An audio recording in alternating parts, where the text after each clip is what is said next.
Sir professor Kodandaram గారికి తెలంగాణలో మంత్రివర్గంలో చోటు ఇవ్వబోతున్నారని వార్తలు వినిపిస్తున్నాయి సార్. ఆల్రెడీ ఆయన ఎమ్మెల్సీగా నిన్న ప్రమాణ స్వీకారం కూడా చేయడం జరిగింది. మరి ఏం పదవి ఇవ్వబోతున్నారు, మంత్రిగా తీసుకోబోతున్నారా లేదా, మీరేం చెప్తారు? యా ప్రొఫెసర్ కోదండరాం గతంలో కూడా కాంగ్రెస్ పార్టీ అతనికి పదవి ఇవ్వాలని ప్లాన్ చేసింది. ఎందుకంటే ఆయన మనకు తెలుసు తెలంగాణ ప్రత్యేక తెలంగాణ ఉద్యమంలో కేసీఆర్ కంటే కూడా కొన్నిసార్లు ఈయనే డామినెంట్ గా కనిపించాడు మనకి.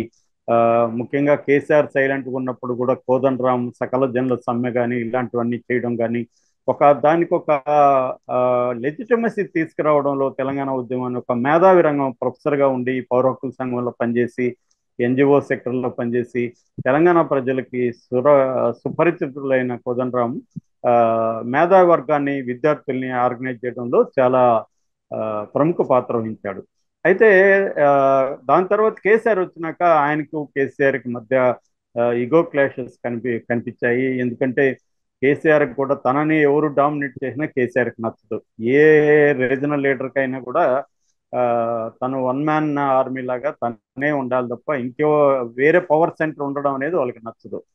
సో రాజు గురువుగా ఉండొచ్చు కానీ నేను కూడా నీతో ఈక్వల్ గా ఉంటానంటే ఎవరికి నచ్చదు. అలాగా కేసీఆర్ నచ్చని వాళ్ళని చాలా మందిని పెట్టేశాడు. నచ్చిన వాళ్ళని అది తను చాలా పెద్ద స్థాయిలో పదవులు కూడా వాళ్ళకి ఇచ్చాడు అనమాట.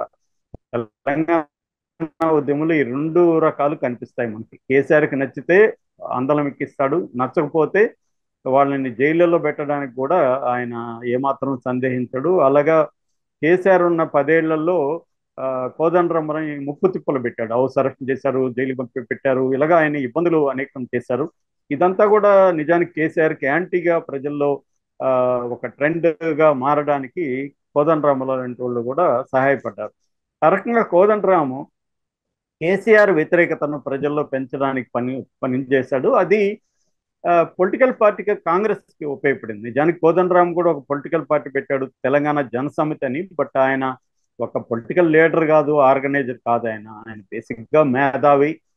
మేధో రంగంలో ఆయన పనిచేశాడు. విద్యార్థి ఉద్యమాలు, పౌర హక్కుల ఉద్యమాలు, ఇట్లా ప్రజా ఉద్యమాల్లో ఆయన పనిచేశారు తప్ప ఆయన పొలిటికల్ పార్టీ నడిపే కైండ్ ఆఫ్ ఆయనకి మైండ్ సెట్ కానీ అటువంటి స్కిల్స్ కానీ లేవు. అందువల్ల దాన్ని గట్టిగా నడపలేకపోయాడు. బట్ కాంగ్రెస్ కోరిన మీదట ఆయన సంపూర్ణ మద్దతు, బేషరతు మద్దతు ఇచ్చాడు. అంటే ఎటువంటి కండిషన్లు పెట్టకుండా ఆయన మద్దతు ఇచ్చాడు. అందువల్ల కాంగ్రెస్ కూడా ఏం ఆలోచించిందంటే మనకు కోదండరాం గారు ఎటువంటి కండిషన్లు పెట్టకుండా ఇచ్చారు కాబట్టి ఆ, మనము కోదండరాముని గౌరవించుకోవాలి అని చెప్పి కాంగ్రెస్ కూడా ఆలోచించింది. మనం కాంగ్రెస్ ప్రభుత్వాన్ని చూస్తే, రేవంత్ రెడ్డి ప్రభుత్వాన్ని, గతంలో కేసీఆర్ ఎవరెవరు నిబంధనలు పెట్టారో వాళ్ళకంతా తాము పదవులు ఇవ్వడం అనేది కాంగ్రెస్ స్ట్రాటజీగా కనిపిస్తుంది. అంటే తెలంగాణ సెంటిమెంట్ అనేది మొన్నటి వరకు కేసీఆర్కి ఎక్స్క్లూజివ్ రైట్స్ ఉన్నాయన్నమాట. దాని మీద తెలంగాణ సెంటిమెంట్ అంటే కేసీఆర్ అన్నట్టుగా ఉన్నింది. దాన్ని బ్రేక్ చేయడానికి రేవంత్ రెడ్డి కొన్ని ఊహాత్మక అడుగులు వేస్తున్నాడు. అందులో ఒకటి ఏంటంటే కేసీఆర్ ఎవరెవరిని ఇబ్బంది పెట్టాడో వాళ్ళంతా తాను కబులించుకుంటున్నాడు. ఫర్ ఎగ్జాంపుల్ మల్లన్న, తీన్మాన్ మల్లన్న, ఆయన్ని కేసీఆర్ ఎన్ని ఇబ్బందులు పెట్టాడు, ఎన్నిసార్లు జైలుకి పంపించాడు మనం చూసాం. సో ఆయన్ని పిలిచి ఎమ్మెల్సీ గెలిపించుకున్నారు రేవంత్ రెడ్డి.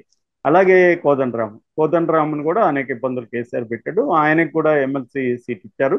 అయితే ఇది గవర్నర్ కోటాలో ఇవ్వడం వల్ల ఆల్రెడీ గవర్నర్ కోటాలో దాసోజు, శ్రవణ్ అండ్ సత్యనారాయణ వీళ్ళిద్దరికి గతంలో బీఆర్ఎస్ ఇస్తే గవర్నర్ బీఆర్ఎస్ పడకుండా గవర్నర్ వాళ్ళిద్దరు నాపారు. ఇప్పుడు అదే గవర్నర్ వీళ్ళిద్దరికి ఇవ్వడాన్ని ఛాలెంజ్ చేస్తూ ఈ దాసో శ్రవణ్ అండ్ సత్యనారాయణ హైకోర్టుకి వెళ్తే హైకోర్టు ఆ, ఆపమనింది. దాంతో అది ఆగిపోయింది. నిజానికి కోదండరాము ఆ, కావాలని కోదండరాముని రేవంత్ రెడ్డి ఇలా ఆ, తెలిసే చేశాడని కూడా రేవంత్ రెడ్డి మీద విమర్శలు వచ్చాయి. బట్ కోదండరామ్ కానీ అమీర్ అలీ ఖాన్ అని ఇంకొక ఇద్దరు అనమాట, అమీర్ అలీ ఖాన్, వీళ్ళిద్దరూ సుప్రీంకోర్టుకి వెళ్ళారు. సుప్రీంకోర్టు హైకోర్టు తీర్పు మీద స్టే ఇచ్చింది. దాంతో నిన్న ఆ, మండలిలో గుత్తా సుఖేందర్ రెడ్డి ఆధ్వర్యంలో వీళ్ళిద్దరూ ప్రమాణ స్వీకారం చేశారు. కోదండరామ్ అండ్ అమీర్ ఖాన్, ఆ, అలీ ఖాన్, అమీర్ అలీ ఖాన్ వీళ్ళిద్దరూ ఎమ్మెల్సీలుగా నిన్న ప్రమాణ స్వీకారం చేశారు. నిన్న ఢిల్లీకి వెళ్ళిన రేవంత్ రెడ్డి రాహుల్ గాంధీతో చర్చించినట్టు తెలుస్తుంది. ఇప్పుడు 6 మంది మంత్రులకు చోటు ఉంది. కోదండరామ్కి ఎమ్మెల్సీనే కాకుండా ఏదైనా మంత్రి పదవి కూడా ఇద్దాము, ఎడ్యుకేషన్ కానీ ఇట్లాంటిది ఏదన్నా శాఖ ఇద్దాము, ఇస్తే ఆయన సేవల్ని ఎఫెక్టివ్గా తెలంగాణకి వాడుకోవచ్చు అనేది రాహుల్ గాంధీ కూడా ఫీల్ అవుతున్నట్టుగా తెలుస్తుంది. రెండోది, రేపు నెక్స్ట్ ఎలక్షన్లో కూడా కోదండరాం మనకు పనికొచ్చే అవకాశం ఉంది. మేధో రంగము, విద్యార్థి రంగము, అర్బన్ ఓటర్స్ని ప్రభావితం చేయడానికి కోదండరాం లాంటి వాళ్ళు మనకు హెల్ప్ అవుతారనేది కాంగ్రెస్కు ఉన్న అవగాహన అనమాట. సో రేపొద్దున ఆయనకు ఒక, ఎందుకంటే కోదండరాం రెడ్డి లాంటి వాళ్ళు మాట్లాడితే ఒక లెజిటిమసీ ఉంటుంది. వాళ్ళను రాజకీయ నాయకులను విమర్శించినట్టుగా బీఆర్ఎస్ కూడా కోదండరాం లాంటి వాళ్ళని విమర్శించలేరు. ఎందుకంటే వాళ్ళకు ఉండే లెజిటిమసీ వేరు. కోదండరామారెడ్డి మిస్టర్ క్లీన్. ఇప్పుడు మనకి పవన్ కళ్యాణ్ ఎట్లాగైతే ఆంధ్రప్రదేశ్లో చంద్రబాబు పనికొచ్చాడో, చంద్రబాబుకి పవన్ కళ్యాణ్ లేకపోతే చంద్రబాబు మాటలు నమ్మేవాళ్ళు. చంద్రబాబు చెప్పిన హామీలకంతా నేను గ్యారంటీ అని పవన్ కళ్యాణ్ ఇవ్వడం ద్వారా పవన్ కళ్యాణ్కి ఒక క్లీన్ ఇమేజ్ ఉంది. అతను ఇప్పటివరకు కరప్ట్ కాదు, అతనికి ఎటువంటి బ్యాడ్ రిమార్క్స్ లేవు. ముగ్గురు పిల్లలు అనేది కూడా ఎవరు దాన్ని పట్టించుకోలేదు. ఎందుకంటే లీగల్గా విడాకులు ఇచ్చి వాళ్ళకి భరణం ఇవ్వాల్సింది చేసి సెటిల్ చేసి ఆయన లీగల్గా పెళ్లి చేసుకున్నాడు కాబట్టి దాన్ని ఎవరు పట్టించుకోలేదు. అందువల్ల ఇక్కడ కూడా ఒక కోదండరాం లాంటి వాళ్ళు ఉంటే రేపు పొద్దున కాంగ్రెస్కి ఏదన్నా సమస్యలు ఉన్నా కూడా ప్రజలకి కోదండరాం లాంటి వాళ్ళు నిలబడి కాంగ్రెస్ ఓట్లేండి నేను హామీ అని ఆయన నిలబడచ్చు. ఆ రకంగా మనకు ఉపయోగపడతాడు, మంత్రి పదవిలో ఉంటే బాగుంటుందని వాళ్ళు అనుకుంటున్నట్టుగా మనకి అర్థమవుతుంది. నిన్న కూడా కోదండరాం ప్రమాణ స్వీకారం చేస్తూ ఇది నా ఒక్కడే విజయం కాదు, దీని వెనక ఎంతో మంది బలిదానాలు ఉన్నాయి అని చెప్పాడు. దాని తర్వాత తోటి ఉద్యమకారులకి ఆయన కృతజ్ఞతలు తెలియజేశారు. వాళ్ళ ఆకాంక్షలకు అనుగుణంగా నేను పనిచేస్తాను, ఇది నాకు పదవి కాదు మరొక బాధ్యత మాత్రమే అని కోదండరాం చెప్పారు. కోదండరాం లాంటి వాళ్ళు నిజంగా పదవి పిచ్చుంటే ఆయన కేసీఆర్తోనే సరెండర్ అయిపోయి కేసీఆర్కి బ్రహ్మాండమైన పదవి పొందుండేవాడు. కానీ ఆ పని చేయలేదు కోదండరాం రెడ్డి. తెలంగాణలో మనకి ట్రెండ్ కనపడుతుంది. అంటే పదవి పిచ్చి లేకుండా ప్రజల వైపు నిలబడే మేధావులు మనకి తెలంగాణలో బలంగా ఉన్నారు. ఆంధ్రతో పోలిస్తే తెలంగాణలో ముందు నుంచి కూడా మేధావర్గం అనేది ప్రజల కేంద్రంగా పనిచేయాలి, అధికార కేంద్రంగా మనం పనిచేయకూడదు అన్న ఒక ధోరణి తెలంగాణ మేధావులు, వాళ్ళ మధ్య ఎన్ని విభేదాలు ఎన్ని ప్రాబ్లమ్స్ ఉన్నా ఓవరాల్గా తీసుకున్నప్పుడు మనకి తెలంగాణలో మేధావి రంగం కావచ్చు, విద్యార్థి రంగం కావచ్చు, ప్రజా సంఘాలు కావచ్చు, ఇవి చాలా స్ట్రాంగ్గా ఉంటుంది. అంటే పౌర సమాజం అంటాం వీళ్ళందరినీ కలిపి బ్రాడ్గా. ఈ సివిల్ సొసైటీ అనేది బాగా స్ట్రాంగ్గా పనిచేసింది తెలంగాణ ఉద్యమం బలంగా నిలబడ్డాను. అయితే కేసీఆర్ దీన్ని గుర్తించుకుంటా వాళ్ళని కూడా తొక్కిపడేయడం అనే ఒక కాన్సెప్ట్లోకి వెళ్ళిపోయాడు.